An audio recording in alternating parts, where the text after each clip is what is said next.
The Switch 2, or whatever is next, might be further off than we thought. Plus, we're talking about Tiny Tina's Wonderlands and more. If you were hoping that Nintendo may be getting close to announcing a new console, you may be surprised to hear that President Shuntaro Furukawa believes the Switch is actually just in the middle of its life cycle. During today's earnings call, Furukawa shared that the Switch had reached just over 100 million units sold, surpassing the Wii's lifetime sales and becoming Nintendo's best-selling console of all time.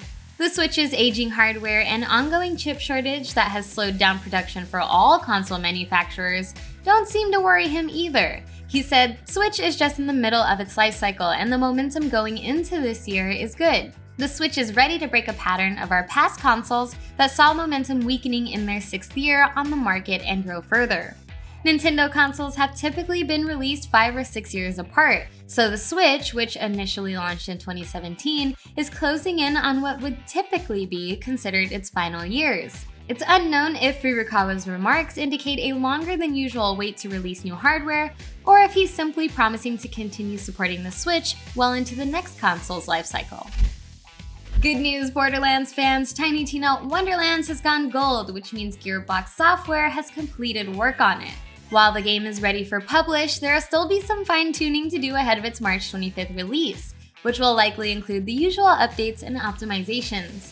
In a tweet, Wonderlands creative director Matt Cox commented on the challenge of developing the game in the current pandemic era of the world and said, "I am overwhelmingly proud of every part of Tiny Tina Wonderland's teams. We dug deep and poured our hearts into something special. I love our team and I love our fans. March 25th is so close."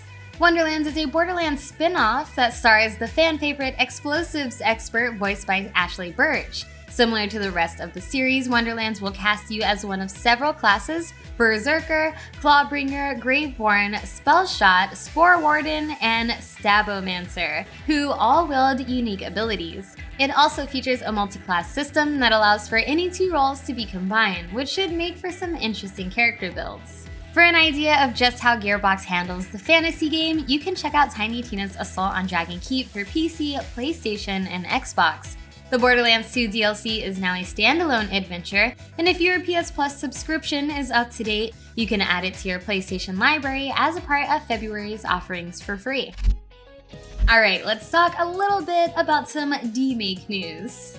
Earlier this week, Lilith Walter's Bloodborne PSX Demake went viral online. With CRTV grain and a faithful but creative adaptation of the game, Bloodborne's PSX's Demake is a delightful spin on the original Bloody Combat game. Well, now a Demake of Persona 4 created by Sean SS has just released on itch.io. Sean built the Demake on the free Game Boy Studio engine, and it is one of his very first projects using it. To play it, you can download it directly on your browser, or you can download the file and use an emulator. Sean SS got into Demakes when he discovered the GB Studio engine on his itch.io page. He told GameSpot, "I was like, I can make something cool with it. I thought of making the full game of Persona 4, but then realized that it would probably take me years to port the whole game along with the social links and cutscenes and stuff."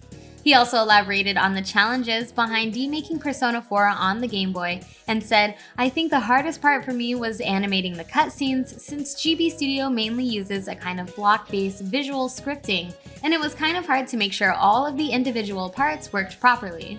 As for whether or not the Persona 4 demo Demake will expand into a full version, Sean SS isn't sure right now.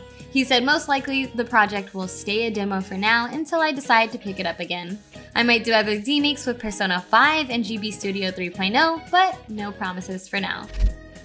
We've been seeing a lot of fan demakes or remakes lately, whether it's Bloodborne, Resident Evil 4, or Persona 4 now, but what's something that you want to see redone? Let me know in the comments, and of course, leave a like, subscribe, and tune in tomorrow for your next episode of GameSpot News.